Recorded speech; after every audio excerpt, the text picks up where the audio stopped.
Ini penyebab market crash hingga hari ini.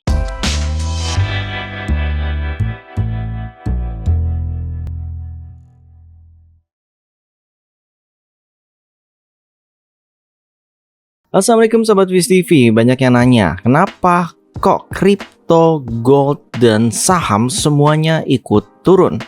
Diibaratkan seperti kartu domino yang disusun rapi.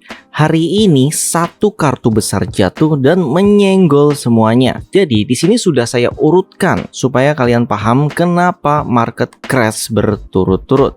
Oke, kartu domino yang pertama. Saham teknologi Amerika, Wall Street. Semuanya bermula dari Amerika. Kemarin, perusahaan raksasa seperti Microsoft melaporkan hasil keuangan yang di bawah ekspektasi. Investor kaget dan langsung buang barang. Karena Microsoft itu raksasa, saham-saham teknologi lainnya ikut terseret jatuh juga dalam semalam. Kartu domino kedua. Ini berlanjut ke IHSG dan saham lokal lainnya. Di pagi harinya, begitu pasar Indonesia buka, para investor lokal melihat Amerika sudah mengalami crash market. Karena takut efeknya merembet ke ekonomi kita, dan memang banyak juga investor yang dari luar masuk ke dalam negeri, sehingga investor di IHSG pun ikut-ikutan panik dan ikut menjual. Mending saya pegang uang tunai dulu deh daripada nanti makin parah. Alhasil, bursa kita ikut memerah juga mengikuti jejak Wall Street. Kartu domino ketiga. Efek dari butuh uang tunai. Ini yang memicu margin call. Nah, ini juga yang bikin emas ikut terseret. Kemarin emas membuat all the time high hampir setiap hari.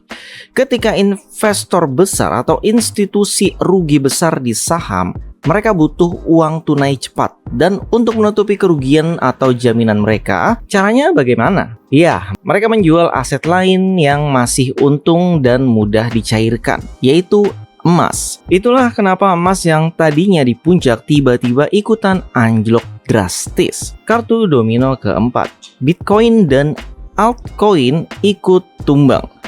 Ini adalah barisan terakhir, yaitu kripto. Bitcoin dan alternatif koin lainnya itu juga kena getahnya. Karena suasana dunia lagi mendung dan orang lebih pilih pegang uang tunai atau USD. Bitcoin gagal bertahan di angka tinggi. Begitu level psikologisnya jebol, terjadi likuidasi massal. Seperti biasanya, kalau rajanya, dalam hal ini Bitcoin ya, Bitcoin terkoreksi saja, itu altcoin rontoknya lebih parah. Nah, ini Bitcoin turunnya lumayan tajam. Jadi kamu bisa lihat ya dampaknya terhadap altcoin saat ini. Jadi sebenarnya apa sih biang kerok utamanya? Oke, singkatnya, pasar sedang mengalami fase cash is king. Saat dunia lagi tidak pasti, seperti laporan saham yang buruk dan politik AS yang panas, orang kembali percaya pada uang tunai dolar. Saat dolar menguat, harga barang yang diukur pakai dolar seperti emas, Bitcoin, otomatis akan terlihat murah atau turun harganya. Jadi di sini yang harus kalian pahami adalah pasar itu tidak akan naik terus selamanya. Penurunan serentak seperti ini adalah cara pasar untuk istirahat dan membuang para spekulator yang hanya ikut-ikutan saja atau FOMO. Jadi tips buat kalian yang mau masuk market untuk saat ini lebih disarankan wait and see dulu.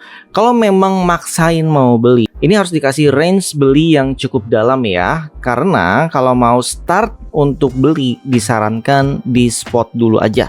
Jangan masuk ke future. Sampai nanti market benar-benar stabil dan sudah pulih, sehingga untuk pergerakan hariannya itu sudah normal ya range-nya. Tidak seperti ini yang crash-nya cukup dalam. Sehingga ini bisa mengurangi resiko kalian di market. Jika video ini menambah wawasan, jangan lupa like, komen, dan share. Terima kasih. Wassalamualaikum warahmatullahi wabarakatuh.